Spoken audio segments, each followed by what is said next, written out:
Radio Moderna presenta Siempre con la Verdad con Robert Castro Guerra, un programa de actualidad nacional e internacional con comentarios, entrevistas y debates. Siempre con la Verdad.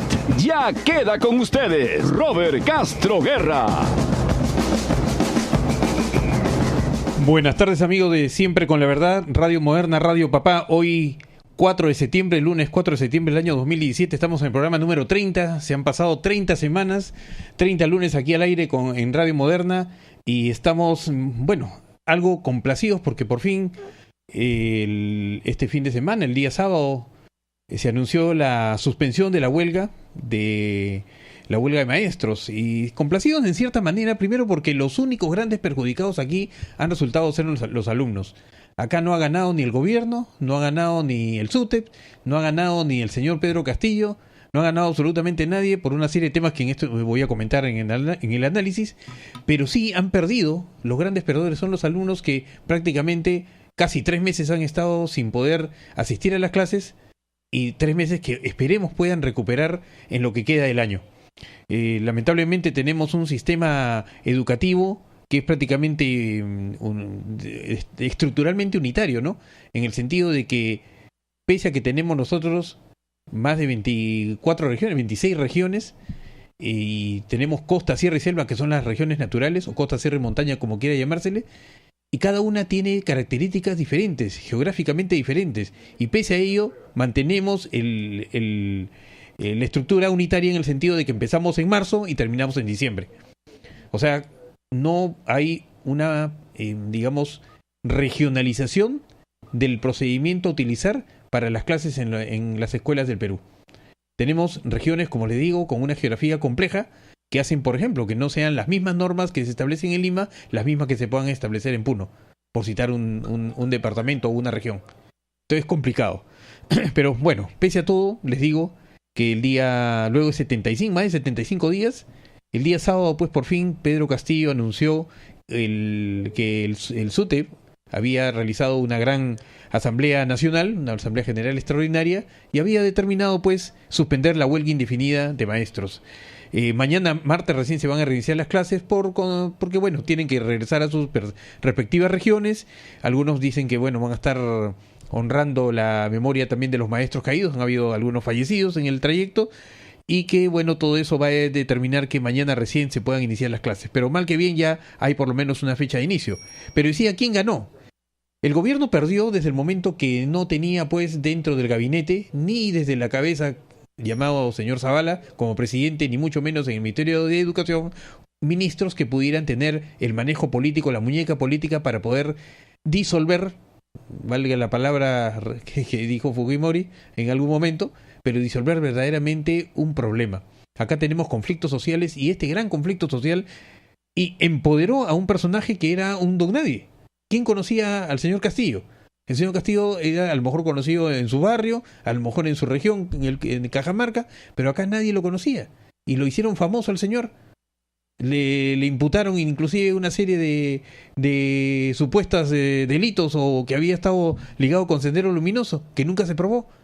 La cuestión que al final lo empoderaron al hombre, hicieron más fuerte, más renegado al sector que estaba reclamando, como era el sector de los maestros, con justa razón, ¿no? Porque el tema de los sueldos y salarios, pues, que se reciben en el sector de educación, sueldos fundamentalmente, pues, no está a la medida de las necesidades de la población nacional. Necesitamos tener acá, lo dije la semana pasada, el sector educación muy bien pagado, el sector salud muy bien pagado, el sector seguridad muy bien pagado, vale decir policías, el sector los que recogen la basura, ¿no? La baja policía, los barrenderos, tienen que estar muy bien pagados porque es el sector sanitario. Un país una ciudad que tiene problemas sanitarios es una ciudad que va a tener problemas definitivamente de salud y la consecuencia va a ser posterior, no solamente en el caso económico, sino también en el caso del desarrollo de cada uno de los personajes. Entonces, aquí tenían mucha razón los profesores en hacer una plataforma de lucha, muchos reclamos que eran lógicos, todo el mundo estaba de acuerdo, pero lamentablemente el gobierno no tuvo la habilidad, la pericia, la expertise y la muñeca política como para poder resolver este problema de tajo. Y se había anunciado, porque se ha demostrado que 2 meses antes de la huelga, que empezó en junio, 15 de junio, ya se sabía que iba a haber esta huelga, ya se sabía que iba a haber esta movilización, porque la huelga no solamente ha sido que no vayan los profesores al colegio a enseñar, sino que además los profesores se han movilizado a Lima.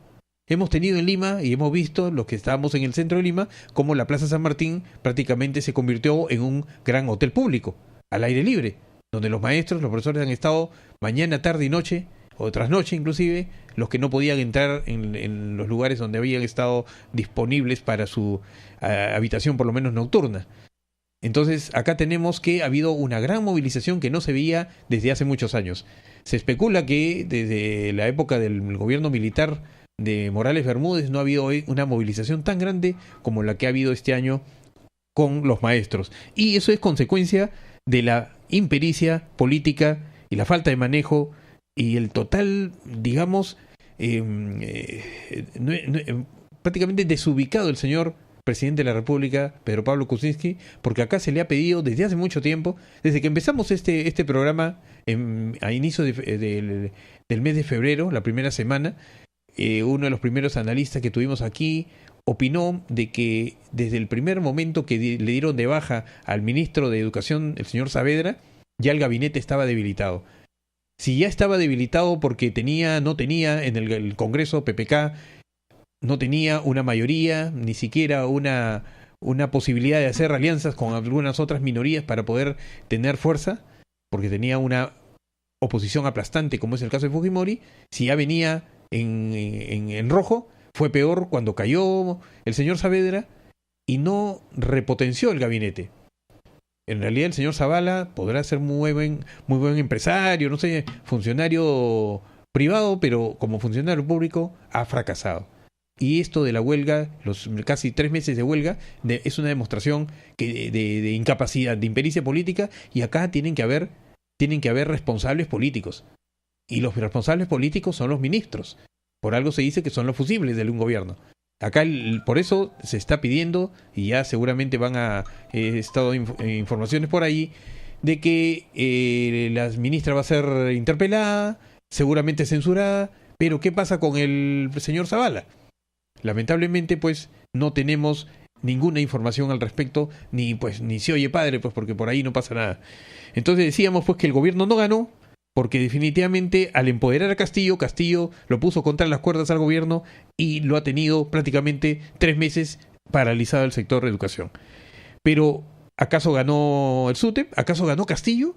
Castillo también cometió el otro error, porque cuando ya había ganado, ya tenía contra las cuerdas, y pese a que la señora ministra no se reunió personalmente porque lo hizo a través, pues, de los ascensores, las comunicaciones que tenían con los que estaban reuniéndose en el Ministerio de Educación, prácticamente por una semana se han reunido allí, y con los congresistas, un grupo de congresistas como veedores de estas reuniones.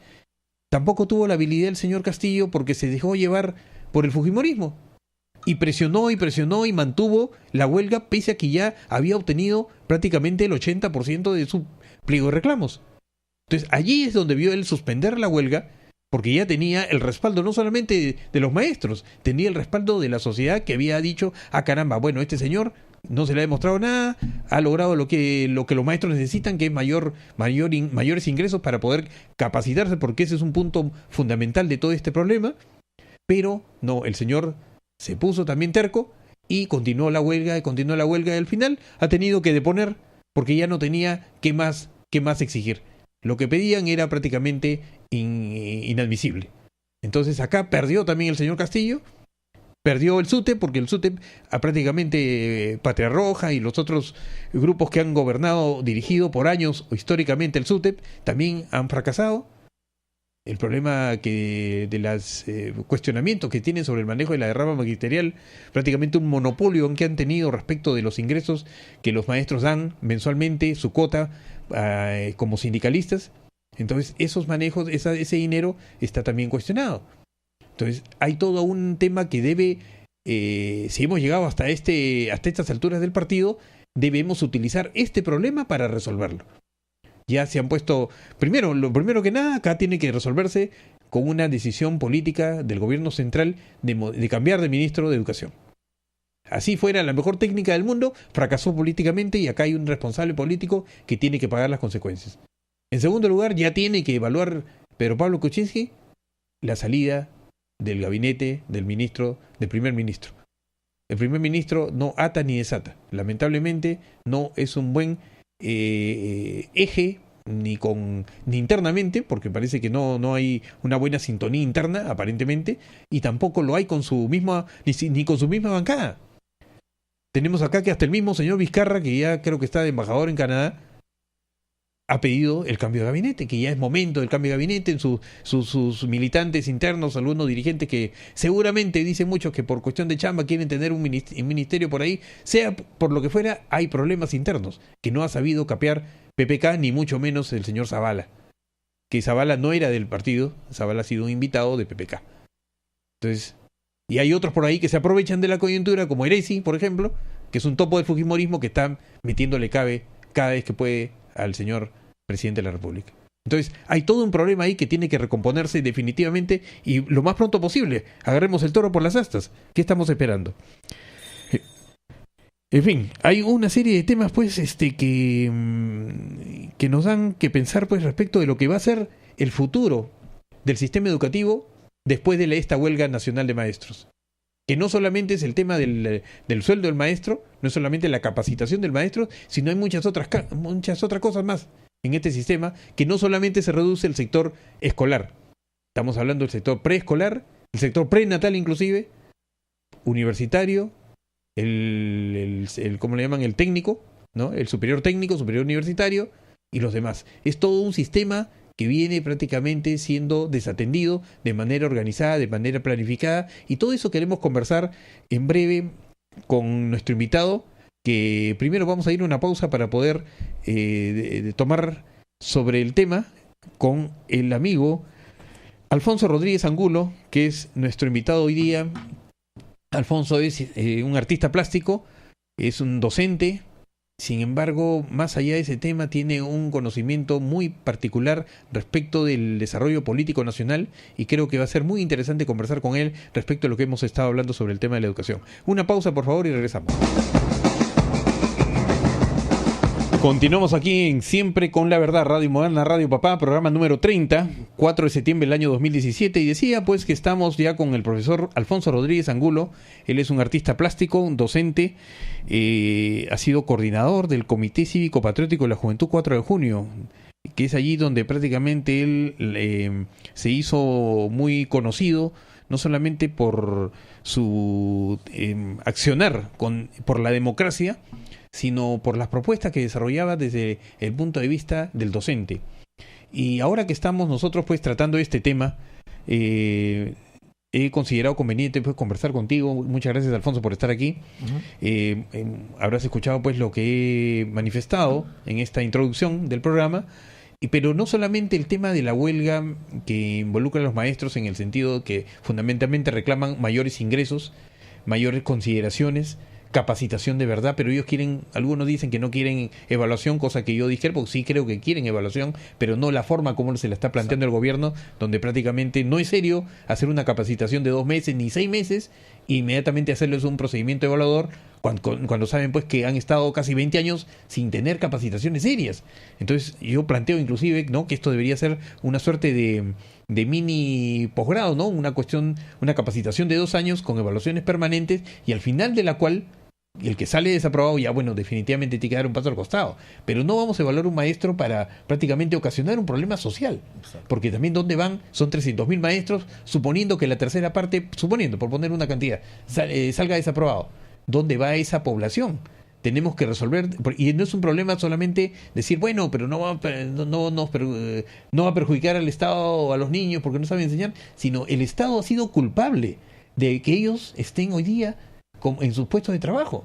En el tiempo de Alan García, recordemos cómo Alan García daba títulos y metía a trabajar en el sector de educación a personas que recién tenían quinto de secundaria.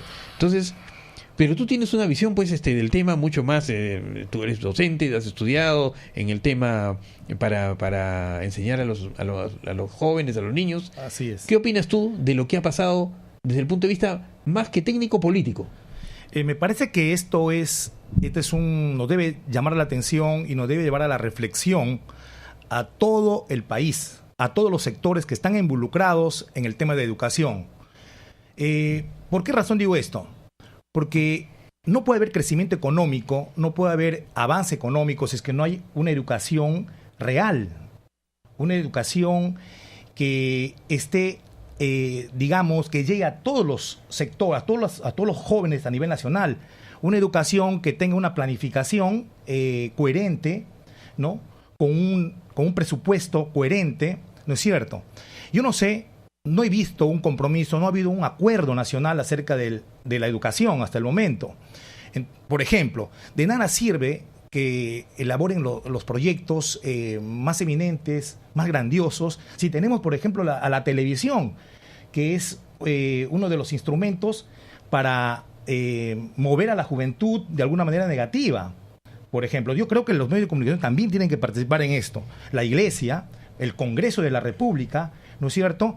A partir de esta nefasta experiencia, de este paro, me parece que todos los sectores debemos entrar a una etapa de análisis y reflexión, hacer un diagnóstico y empezar a trabajar seriamente en un proyecto a largo alcance. Este tema de la evaluación es un tema que realmente sigue palpitando en las conciencias de los profesores, ¿ah? Porque si es como dice el Ministerio de Educación, me parece que lo que dices tú, como dices tú, esto nos va a llevar a otro conflicto. Simplemente estamos parchando, estamos tratando de dar una salida momentánea al problema, al gran problema de la educación. El problema de la educación, como sabes tú, Robert, es un problema estructural, ¿no es cierto? Y todos los países latinoamericanos lo estamos pasando, ¿no? No solamente, como dicen algunos, se trata de poner un poco más de plata o hacer una evaluación, ¿no es cierto? No, es sentarse en la mesa con todos los actores que tengan que ver con el tema y empezar a hacer un diagnóstico real de la educación. Por ejemplo, como dices tú hace un momento, la realidad de la Amazonía es diferente a la realidad de la Sierra o del Norte, ¿no es cierto? O de Lima. Uh-huh. Los que han venido ahora acá a Lima con tanto sacrificio son profesores que viven una dura realidad, ¿no es cierto? Y por eso hemos visto, cansado de las mentiras, ¿no es cierto?, de los gobiernos, y acá, ojo, políticamente hablando, el primer culpable es el presidente de la República, quien ofreció que iba a pagar iba a subir a 2.000 soles los sueldos y salarios a los profesores cuando no fue así. O sea, hemos tenido que los profesores salir a las calles, crear toda esta situación de violencia, ¿no es cierto?, venida del mismo Ministerio del Interior, ¿no es cierto?, para recién cumplir con una promesa. Y todos los gobiernos han hecho eso. Entonces el sector de educación está cansado de las mentiras. Pues si queremos apostar por una reforma educativa, debemos empezar a trabajar honestamente. Ahora, el año 2000 hubo un acuerdo, el acuerdo nacional, el que hasta ahora está vigente, ¿no? Pero es un acuerdo que no es vinculante, vale decir que no está obligado los gobiernos de turno a cumplirlo. Se acordó, ¿no? Se hizo un cálculo que el 6% del PBI debería ser destinado al sector educación. Se dice que ¿por qué el 6%? Porque es la tercera parte del 18% que viene a ser la presión tributaria. O sea, tendríamos que llegar a una presión tributaria de un 18% a nivel nacional para que la sexta parte de eso, o sea, el 6%, perdón, la tercera parte pueda ser destinado al sector de educación. Pero acabamos de ver, pues acaba de presentarse el proyecto de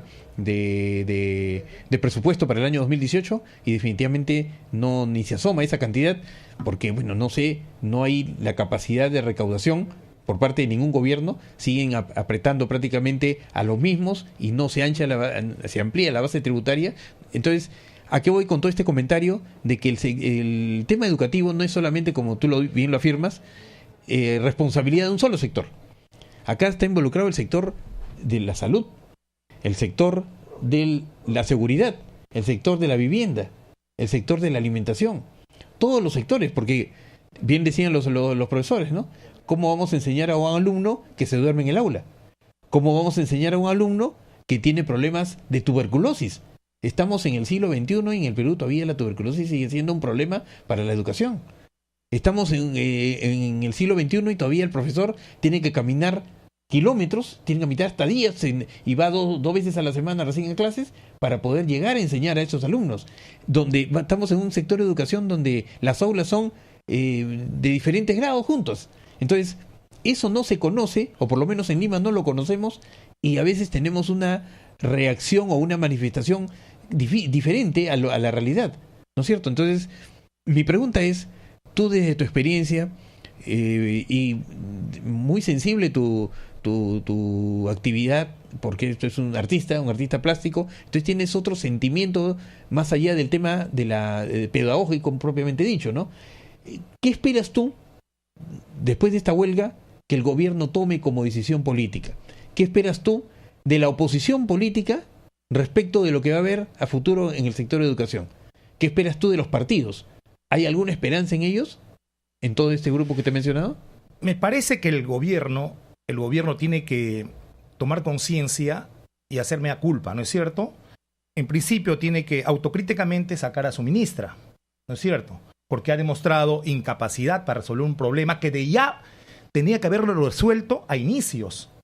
Porque era la palabra del presidente, ¿no es cierto? Uh-huh. Era una rúbrica de 6 puntos para evaluar al docente entre aula, en una realidad pues nefasta, una realidad que nada tiene que ver pues con los países modernos, ¿no? En donde estudian, por ejemplo, 20 alumnos en aula, y acá estamos 38 alumnos en aula, y en provincia malnutridos, con tuberculosis, en Lima con problemas sociales, por ejemplo, problemas que tienen que ver con el pandillaje, ¿no es cierto?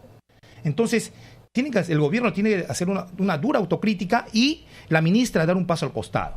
Eso es en primer lugar. De esa manera estaríamos dando pie a pensar de que hay una intención para seguir trabajando en este tema de la educación. Con respecto y que cumpla su palabra, definitivamente, ¿no? El gobierno tiene que cumplir sus palabras, porque de acuerdo, o sea, con respecto a la dirigencia del SUTEP, yo pienso que también ellos tienen que asumir su rol dentro de todo este proceso político. Ellos me parece que tienen que entrar a una etapa de unidad, ¿no es cierto? Pero en función no de temas políticos ideológicos. Eso ya pasó de moda, ¿no es cierto? Estamos hablando de los estudiantes, estamos hablando de modernidad, de tecnologías, ¿no es cierto? Entonces, tienen que llegar a una unidad en función, por ejemplo, a una plataforma que parta de una necesidad real del magisterio, en donde los padres de familia, los estudiantes, los profesores y todos los que están involucrados en la educación estén considerados, ¿no es cierto? Necesitamos un sindicato moderno, flexible, tolerante, un sindicato que esté en la capacidad de dejar de lado el tema político que siempre ha perdurado en este tema, ¿no? Uh-huh. Vale la redundancia, o sea, siempre en los dirigentes ha sido el eje fundamental, principal, el tema político, ideológico. Eso ya no, así no camina esto. Acá, como dices tú y como todos los peruanos que apostamos por un Perú diferente, queremos que los dirigentes y los políticos o los partidos dejen de lado esos temas que no tienen nada que ver con el avance y el desarrollo del país, ¿no es cierto? En primer lugar deben estar los intereses del estudiantado, los intereses del estudiante, del maestro, ¿no es cierto? Correcto. Tú mencionaste en el comentario anterior respecto de la iglesia, respecto de los en este caso el cuarto poder, que es la prensa, ¿no? Los medios de comunicación. Sobre ello te voy a hacer una pregunta, pero inmediatamente después del corte comercial. Continuamos en Siempre con la Verdad, Radio Moderna, Radio Papá. El profesor Alfonso Rodríguez nos acompaña, estamos conversando con él sobre el tema de la huelga y lo que se espera de acá en este caso, en este sentido, pues del sistema educativo a nivel nacional, luego de esta huelga de casi 3 meses de profesores, de maestros. Y decíamos pues que, conversando acá con Alfonso, que el tema no solamente se reduce a que se levanta la huelga porque ya se arregló el tema económico, que eso se subió a 2.000 soles y se le paga en diciembre, lo que se le iba a pagar en enero, ahora en noviembre, no sé finalmente cómo quedaron, pero no se reduce a eso. El tema va por muchas otras aristas adicionales que involucran al sector salud, que involucran al sector de la alimentación, ¿no es cierto?, que involucran al sector seguridad, por el tema del pandillaje que ya hemos mencionado, involucran una serie de sectores porque el alumno es un ser humano. Y el ser humano tiene que estar premunido pues de una serie de características de ayudas, ¿no?, paralelas a la vez, juntas y paralelas a la vez, que puedan ser el soporte para que este educando pueda captar pueda leer y entender. Porque acá tenemos un problema, que todo el mundo sabe leer, entre comillas, pero no aprende o no entiende lo que lee. O no lee porque se cansa. ¿Por qué se cansa? Porque no está bien nutrido, porque está enfermo, porque tiene problemas de visión, etcétera, ¿no? Entonces, hay una serie de temas que no está siendo considerado dentro de este, digamos, de este sistema educativo. No está siendo considerado de que una educación preescolar o prenatal inclusive puede ser lo que sostenga verdaderamente ese futuro, qué sé yo, maestro, doctor que pueda tener finalmente en una universidad. Eso es lo que no entiende el gobierno. Y acá, pero me preocupa más aún cuando acabo de leer, a raíz de este levantamiento de la huelga, ¿no?, que el Poder Judicial, miren lo que estamos entrampados, ¿no? Que si existe la ideología de género, que si la ideología de género se tiene que ser o no retirado por de la currícula escolar. El Poder Judicial acaba de sentenciar en primera instancia que se retire todo lo que tenga que ver con el tema de la igualdad, ¿no?, de género. O sea, estamos discutiendo, y en esto tiene que ver mucho la Iglesia. La Iglesia, en vez de avanzar, está retrocediendo, o no sé qué interés haya porque la educación no prospere. En otros países dicen mucho, bueno, que allá que hay un libertinaje, hay un liberalismo a ultranza. No, pero es que estamos hablando acá de igualdades. Acá nadie está pensando a través de la ideología de género que vamos a convertir en homosexuales a ningún hombre o niño ni niña. Acá estamos hablando del respeto primero, ¿no es cierto? O sea, Así es. Es lo que entiendo. Salvo que me equivoque, ¿no? Tú me corregirás, pero entiendo yo que esto de la mal llamada, porque acá no hay ninguna ideología que yo haya visto ni haya leído en ninguno de los textos que he podido revisar, pero lo que sí se busca es que haya un respeto y una igualdad entre todos, pese al género que cada uno asuma. ¿No es cierto? Porque una cosa es que ya mi sexo puede ser masculino, puede ser femenino, pero yo adopto un comportamiento que finalmente tiene que ser respetado, porque todos tenemos el derecho de comportarnos como consideremos dentro de la buena ley y la buena costumbre, por supuesto, ¿no es cierto? O sea, nadie le dice pues que una persona, que por hombre que sea, puede hacer y deshacer. No, nadie puede. Yo como hombre no puedo tener, pues, qué sé yo, actitudes en el tema sexual propiamente dicho, de violación, de agresión, de otro tipo de actividades, ni como mujer tampoco, pues, ¿no? Igualito, no se le pide eso a nadie. Pero en este caso, pues, se está entrampando el sistema educativo en este tema. El debate nacional es en torno a si hay o no hay ideología de género dentro de la currícula escolar, y no se están preocupando. ¿Por qué? Porque no hay una infraestructura idónea a nivel nacional. Claro. ¿Tenemos infraestructura idónea? Como te decía, pues, ¿no? Yo conozco, he trabajado en provincias y he recorrido bastante el Perú, y he visto, pues, como muchos maestros tienen que transportarse a pie o en acémila, ¿no?, en burro, en mula, para llegar a una escuela y estar un par de días y regresar igual 2 días o un día de viaje. Entonces, esta realidad nos convierte pues en una suerte de país totalmente retrasado, ¿no? Estamos viendo cómo Chile, que está acá nomás, no quiero mencionar ni Finlandia, ni Suiza, pues ningún país pues ultra plus desarrollado, donde la libertad en realidad es verdaderamente grande, donde allá prácticamente el 50%, comenzando que más del 50%, hay una presión tributaria, o sea, se exige en un 50% la recaudación, y pagan casi todos pagan impuestos. Acá no pagamos impuestos. ¿Cómo queremos que desarrolle el sector educativo? ¿Cómo queremos que el Estado brinde los servicios públicos si tampoco tiene esa posibilidad, ¿no es cierto? Entonces, lo que te iba a preguntar es si dentro de tu experiencia como docente, el tema, comenzando por el tema de la ideología de género, el tema de la igualdad, ¿ha sido un problema para tu enseñanza, para tu actividad? La igualdad y respeto lo tocamos de lleno en el aula. O sea, nosotros no, como dices tú, no estamos... O sea, hay un alumno, ¿no? Y hay temas que nosotros abordamos de algún modo acerca de este tema de la ideología de género, ¿no? No estamos haciendo proselitismo en el aula, definitivamente que no. El respeto siempre ha existido, ¿no? Inclusive, de alguna manera, los maestros estamos canalizando el comprender y entender estas situaciones hacia la opción sexual, ¿no? Porque uno camina por una sociedad, inclusive, en donde se ven actitudes, actos, ¿no? Que de alguna manera llaman la atención y que tienen que ver con esto de la ideología de género, ¿no? Entonces nosotros... ¿Y qué pasa con las iglesias? Porque no solamente la católica, sino está ¿cómo se llama? los evangélicos, ¿no? Las otras iglesias que también están se han cerrado en este tipo de posición, en esta posición, que más me parece a mí, por la inversión publicitaria que está viendo para defender este tema, que algo está detrás de esto. Parece que fueran cortinas de humos, ¿no es cierto? Parece que, como dices tú, hay temas tan importantes en la educación que este tema, que es un tema que, como te digo, lo vivimos y lo canalizamos de la mejor manera, con el respeto hacia el tema, a este problema, ¿no es cierto? A esta realidad, ¿no?, de la ideología de género, ¿no es cierto? Lo demás es simplemente querer también participar, hacer actividad política o de alguna manera hacer cortinas de humo, medir fuerza de poder político, ¿no es cierto? Yo puedo movilizar y también puedo tener mi presencia en esto, pero ¿por qué no hacen lo mismo con otros temas? Ahora, la iglesia, como te decía, siempre ha metido su cuchara en este tema, tiene el derecho libre de dar su opinión, pero se radicaliza muchas veces. Pero sí también tenemos, por ejemplo, que comentabas tú también, el tema del sindicato y la dirección del sindicato. El SUTEP ha estado dirigido históricamente por una posición bastante de una izquierda radical, casi toda la vida, ¿no? Pero ¿qué pasa con los otros partidos? ¿Por qué los otros partidos reclaman esa presencia allí y ahora están reclamando que hasta el Movadef, como heredero de Sendero Luminoso, estuviera infiltrado dentro de la estructura orgánica del SUTEP?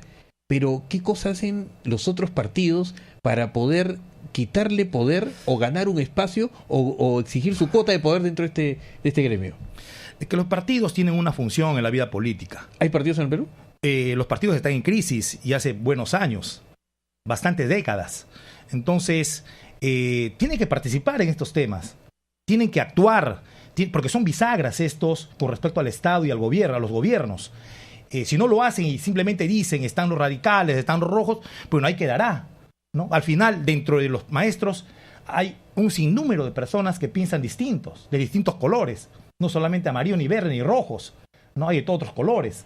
Entonces, tenemos que involucrarnos en este tema. Los partidos, si quieren seguir vigentes y quieren ser jueces y partes de este problema, tienen que participar, pero con honestidad fundamentalmente con honestidad y transparencia, dejando de lado los intereses económicos o políticos, ideológicos. Ahora, pero el mismo gobierno con su partido, entre comillas, PPK, no tiene presencia en ninguna parte. Entonces, ¿cómo va a hacerle la lucha ideológica? Se dice que Fujimori ganó la guerra militar, le ganó a Sendero, pero nunca lo derrotó ideológicamente, porque es en función de las universidades, en función de los partidos, pero en las universidades ahora se proscribe prácticamente a todo aquel que quiera levantar, hacer política, porque ya no dejan hacer política, menos en las particulares, y por último los partidos políticos que deberían tener escuelas, no las tienen. Creo que es un puñadito de gente que está ahí y que no sé cómo tienen locales a nivel nacional, porque al final la vez pasada hubo un reportaje donde no habían locales de los partidos, de los principales partidos políticos, y no sé cómo existían en la legalidad, ¿no? Bueno, en principio son partidos que nacen esporádicamente para un determinado tiempo. Son grupos que nacen para postular. Nada más. Y por otro lado, no te olvides cuando hablas de lo ideológico, a lo ideológico no lo matas encarcelándolos, matándolos, no. Lo ideológico lo matas curando y sanando las heridas, dando políticas reales de buenos sueldos, por ejemplo, a todos los sectores del pueblo, ¿no es cierto? Dando una buena educación. Solamente así vas a poder matar lo ideológico, ese ideológico que dicen, no, que están los rojos, ¿no? Pero enfrentándolos, debatiendo. Con honestidad, sin mentir al pueblo, ¿no es cierto? Haciendo políticas transparentes, ¿no? Si tú tienes un gobierno que va y dice que va a hacer A y hace B, tienes un gobierno que al final simplemente van a desmoronar la caja fiscal, ¿no es cierto? ¿Qué vas a esperar de un pueblo? El pueblo va a tener que reaccionar. Yo le aseguro, si el gobierno hubiera cumplido su palabra, si la ministra hubiera tenido capacidad de dar solución de una forma rápida al sector magisterial, el magisterio no hubiera salido seguramente, no hubiéramos llegado a extremos, en donde hubo 2 muertos, en donde ahora tenemos que salvar el año, ¿no es cierto? Entonces tenemos que, para de una vez eliminar, como dicen, esos rezagos de la violencia en el país, o de los sectores violentos en el país, tenemos que hacer políticas que realmente sanen y curen las necesidades del pueblo, ¿no es cierto?, nuestro pueblo. Y pasa por ello, yo creo, dar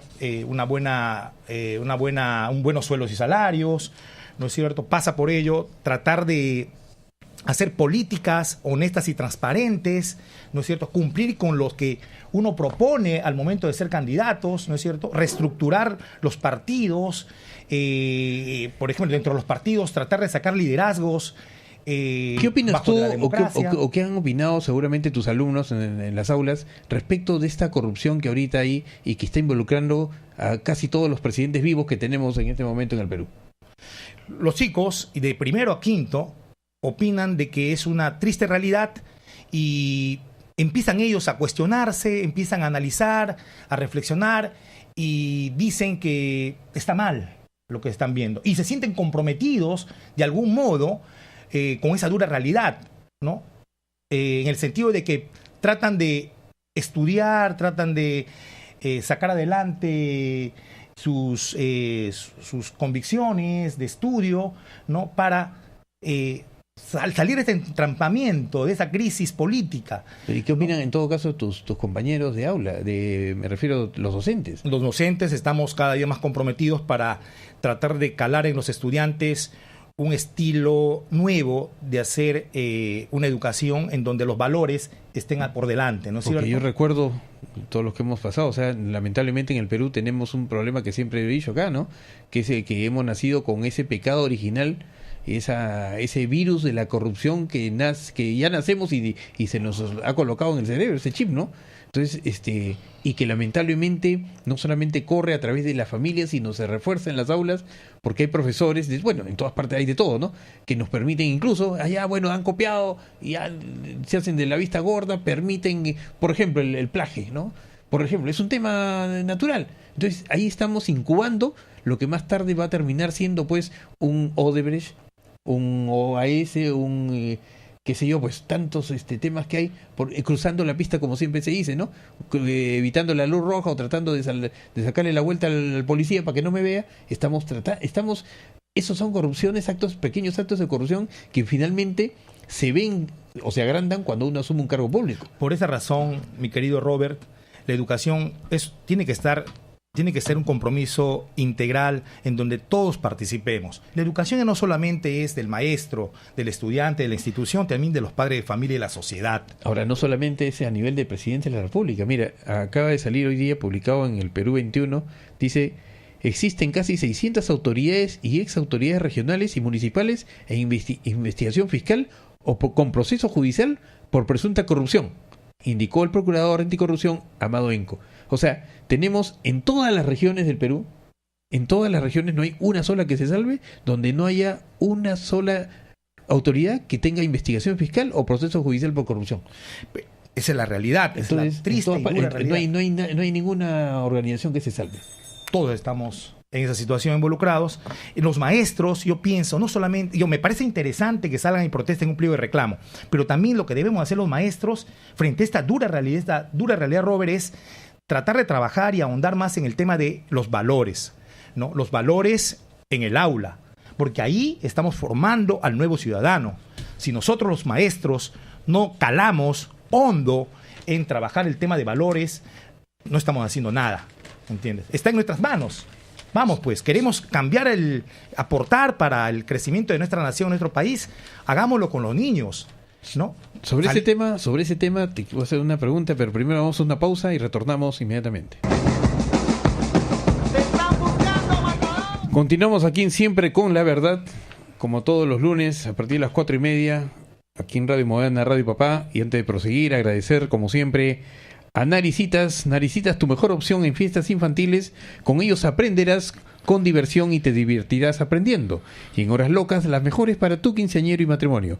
Puedes comunicarte al 241-3083 o entrando a la página web www.naricitas.com o escribiendo a eventos@naricitas.com. Si quieres celebrar y que sea inolvidable, solo Naricitas te trae la diversión. Y como siempre, nosotros, al contrario de lo que hace Naricita, nosotros hacemos lo contrario. Como repito, nada divertido pues son los temas que tocamos, nada divertido es hablar de que tenemos una educación paupérrima, nada divertido es saber pues que tenemos una corrupción impresionante en todos los sectores, en todos los estratos: gobierno nacional, gobierno central, regional, gobierno municipal, tanto provincial como distrital. Es increíble, ¿no? 600 denunciados, si no procesados, ya están en actividad en el Poder Judicial y la Fiscalía, según el procurador Amado Enco, a nivel nacional. Ninguna región se escapa. Y sobre esto, pues, hay algo que quiero comentar contigo, Alfonso, aprovechando tu presencia. Es la desaprobación de vecinos contra el alcalde Castañeda. CPI publicó el día domingo, ¿no?, en Radio Exitosa, ayer en Diario Exitosa, la última encuesta, ¿no?, donde el señor Castañeda, como alcalde de Lima, saca 61.1% de desaprobación, ¿no? Y solamente el 32.5% tiene que lo aprueba. Creo que ha crecido inclusive, pero a lo que voy es que, como un personaje que ha sido tan cuestionado, que viene no solamente siendo cuestionado con ejecución de este periodo, sino de lo que hubo anteriormente, ¿no?, con el caso Comunicore, ahora ya viene con el tema que se cayeron o se desplomaron los puentes que parece que no han sido bien construidos, está metido con una serie de, bueno, ya, para qué mencionar tantas cosas que pueden estar involucrados este señor, pero continúa siendo ejemplo para el resto de personas que quieren todavía ser alcaldes teniendo, como se dice, rabo de paja. ¿En qué estamos? ¿Y por qué nosotros finalmente salimos eligiéndolos? ¿Cuál es la educación que hemos recibido? Elegir, no sé, pues eso viene de escuela, ¿no es cierto? Entonces, ¿qué ha pasado con todo este proceso educativo de años que hoy día nos pone contra la pared y a optar, pues, el mal menor, o optar, pues, como dicen, pues, no, roba pero se ahorra? Eso vamos a seguir haciendo. Ahí es donde quiero incidir por el tema educativo, que justamente es tu rama. Así es. Seguramente por eso es que no apuestan por la educación los gobiernos, ¿no? Quieren un país, una sociedad sin educación, sin cultura, para poder seguir haciendo lo que hacen, ¿no? Seguir lucrando, seguir robando, ¿no es cierto? Y eso creo que debemos poner ya un punto final. Entonces yo convoco a todos los profesores, a todas las instituciones involucradas en el tema de la educación, a perseverar e insistir en el tema de los valores, ¿no? Tenemos que seguir en si no, no vamos a poder dar ese paso trascendental en el tema del crecimiento económico sostenible, ¿no? Porque tenemos un poder judicial, ¿no?, en crisis de corrupción, tenemos partidos políticos en crisis de corrupción, líderes metidos hasta la rodilla en corrupción. Entonces, ¿qué hacer? Entonces, a más corrupción, más educación, ¿no es cierto? Y si no apuestan los gobiernos, bueno, la sociedad civil tendrá que hacerlo. Si no, vamos a quedarnos vamos a llegar a la vejez, seguramente, y como herencia dejaremos a nuestros nietos en el mismo tema. No olvidemos que la crisis de la corrupción lo venimos arrastrando más o menos 30 años, en su punto más alto, con el gobierno, si no me equivoco, a ver, refréscame la memoria. El último es Alan García. De Alan García. Después viene de Fujimori, que es la... ¿No es cierto? Con eso ya llega ya a cifras más escandalosas. Y el pueblo no se da cuenta, o no quiere entender, o piensa que esa es la forma de hacer política. No vamos a crecer, señores. No vamos a ver a nuestros nietos en un país moderno, ¿no?, en un país sostenible económicamente hablando. ¿No es cierto? Cualquier momento esto se tambalea, porque estamos construyendo pisos de barro en una economía en donde la corrupción es lo que predomina, ¿no? Ya los delincuentes, la delincuencia se ha infiltrado en los sectores políticos, y lo vemos cuando tú me dices esas cifras escandalosas, ¿no es cierto? Tenemos que denunciar. Es hora de que los ciudadanos de buen corazón o de conciencia, de valores y ética salgan y denuncien. Es también necesario que las colectividades se movilicen, los colegios, los maestros que ayer estuvieron gritando y protestando, justamente también vamos a educar a los chicos en las aulas en función a los valores, ¿no es cierto? Y con el ejemplo, ¿no es cierto? No hay otra forma, me parece. Estamos prácticamente, estamos ya septiembre, ¿no? nos quedan 2 o 3 meses para terminar el año. ¿Habrá posibilidad de recuperar el tiempo perdido? Ojo, que hemos perdido el tiempo también, lamentablemente, por el tema del fenómeno costero, del niño costero, ¿no es cierto? Hubo una desgracia lamentable a comienzos de año que prácticamente arrasó toda la zona de la costa, porque no solamente fue el norte, sino fueron muchos sectores de la costa, ¿no?, que salieron perjudicados. En Lima incluso, ¿no? Hemos tenido acá las lluvias que han perjudicado también sectores de Huarochirí, de Chosica, etcétera, ¿no? Entonces, ¿tendrá tiempo el sector de educación, los maestros, como para ponerse las pilas y trabajar al 100% y recuperar el tiempo perdido? Yo quisiera... o a lo mejor, digamos, no, es mejor no seguir, qué sé yo, especulando ni tratando de hacer ideas de que esto lo vamos a sacar al mar y dar por terminado el año y empezar algo verdaderamente nuevo a partir de lo que ya tenemos. Me parece que los profesores y los maestros debemos tomar conciencia, pero también acá el gobierno tiene que tomar conciencia para recuperar las horas de clases que se ha perdido en este paro. Por un lado, por ejemplo, dicen que ya los han descontado los maestros, ya nos han descontado. Uh-huh. Entonces, ¿cómo vas a recuperar tu clase si te han descontado? Entonces, la ministra tiene que darnos un poco de claridad con respecto a este tema. Si vamos a recuperar las clases, entonces tenemos que, de alguna manera, reembolsar esos descuentos a los maestros, ¿no es cierto? Y hay una confusión porque algunos colegios, por ejemplo, que no les han descontado, ¿no es cierto? Entonces, si vamos a recuperar, hagámoslo. Entonces, reembolsemos la plata que se le ha quitado al maestro por esta huelga y asunto acabado. ¿Para qué más problema? Nuevamente, la pelota está en la cancha de la ministra. Automática, rápidamente, con buen reflejo político, debe decir, bueno, vamos a recuperar las clases y vamos a reembolsar ese dinero que le hemos quitado. Y saneado el tema. Correcto. Pero si no lo pagamos, si no le damos, si el sueldo, la plata que le hemos quitado, ¿cómo los maestros van a poder recuperar las clases? Entonces ahí se está aplicando una pequeña injusticia también. ¿Cómo es, para terminar, el tema educativo en el sector universitario? Me parece que hay que poner orden ahí, Robert. Me parece también que hay una especie de mafias, ¿no?, en el sector universitario. Hay una especie de, ¿cómo te puedo decir? Hablar un término en donde ellos no quieren soltar la caja chica, ¿no es cierto? El dinero. Utilizan las universidades en provecho económico personales, exacto. No son inversiones educativas, sino son inversiones... Bueno, al final el que quiere invertir se supone que es lógico que tenga que recibir una ganancia, ¿no? Pero no cumplen Pero no cumplen exactamente con su tarea. Ahora, lo que se espera de ellos es la calidad de la enseñanza. También.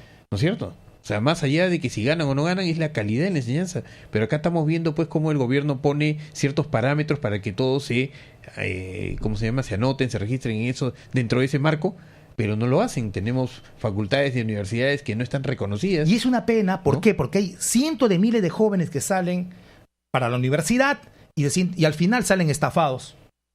Universidades que sus facultades no cumplen con los requisitos o con los estándares que pide el ministerio. O lo peor es que salen universitarios, pero no salen con una calidad educativa que les permite ser competitivos, no solamente al interior, sino en el exterior. No son competitivos. Y el gobierno no es la capacidad de que esos profesionales que salen, darles un trabajo con un buen sueldo. Entonces estamos hablando de una educación integral. Tenemos que tratar de dar salidas de forma integral al problema educativo, como dices tú, desde el vientre de la madre hasta la universidad, ¿no es cierto? Debería ser así. No hay nada nuevo, todo esto ya está, en otros países se desarrolla, sino que acá estamos tratando pues de no sé, pues honestamente no sé qué pasa en el Perú. No sé, por todas partes donde trato de ver alguna salida, algún camino, siempre me choco con alguna tara institucional, ¿no? Porque viene a ser una tara institucional por parte del Estado que nos corta cualquier intención de desarrollo. Y eso es parte también del tema educativo. Todo pasa por ahí. Bueno, Alfonso, muy agradecido de tenerte hoy día aquí en Radio Moderna. Hemos conversado algo contigo como profesor, como docente de escuela, ¿no? Tú eres un artista plástico, tiene una sensibilidad a lo mejor mayor de los profesores comunes, porque bueno, el artista pues siempre tiene mayor ventaja en ese sentido, porque no solamente enseña con el conocimiento, sino con el alma y el espíritu de desarrollo, ¿no es cierto? Así es, yo siempre voy a seguir apostando en la educación. Si no hay educación, no va a haber un crecimiento sostenido. Entonces, convoco a todos a tratar de analizar y reflexionar en torno a esta lucha, a este paro, y tratar de salir adelante con propuestas coherentes. Y esto tiene que partir de nuestro gobierno y de los políticos y de los partidos. La pelota en la cancha en todo caso. Así es, así como esperamos también que el día de mañana Perú gane a Ecuador. Bueno, sí, pues faltando un minuto justo para terminar, quería mencionar ese tema, ¿no? El tema deportivo, porque mente sana en cuerpo sano, pero justamente los equipos que tenemos, no solamente en el fútbol, sino en cualquier deporte, y cuando son deportes, ¿cómo le llaman esto? No personales, sino son varios deportistas en un solo equipo, tienen el problema de que no dan pie en bola. Y no lo hacen, ¿por qué? Porque no trabajamos de manera organizada, no trabajamos de manera ordenada. Tenemos, por ejemplo, o sea, a mí me da miedo, no sé si mañana ganar, porque una de estas clasificamos. Me da más miedo clasificar porque una de esas nos dan una pateadura allá en Rusia, ¿no? Y peor vamos a terminar. Entonces, pero más allá de lo que se sienta en este momento como todo peruano que queremos ganar, es que estamos haciendo por el deporte. Nosotros, ¿cuántas medallas de oro, cuántas olimpiadas hemos ido, cuántos campeonatos mundiales hemos aspirado? Creo que casi ninguno. Y ahí está la demostración, y ese es el resultado de la educación, no solamente en cuanto se refiere a la instrucción, sino también al tema deportivo propiamente dicho. Ojalá pues Dios quiera que lo que hemos conversado aquí no sea pues solamente verso, sino que alguien nos escuche en el gobierno, alguien nos escuche dentro del sindicato de profesores para que esto cambie, y alguien nos escuche también. Diosito, por favor, que mañana no sea nuestro último día. Hay que tener fe. Muchas gracias y hasta la próxima semana.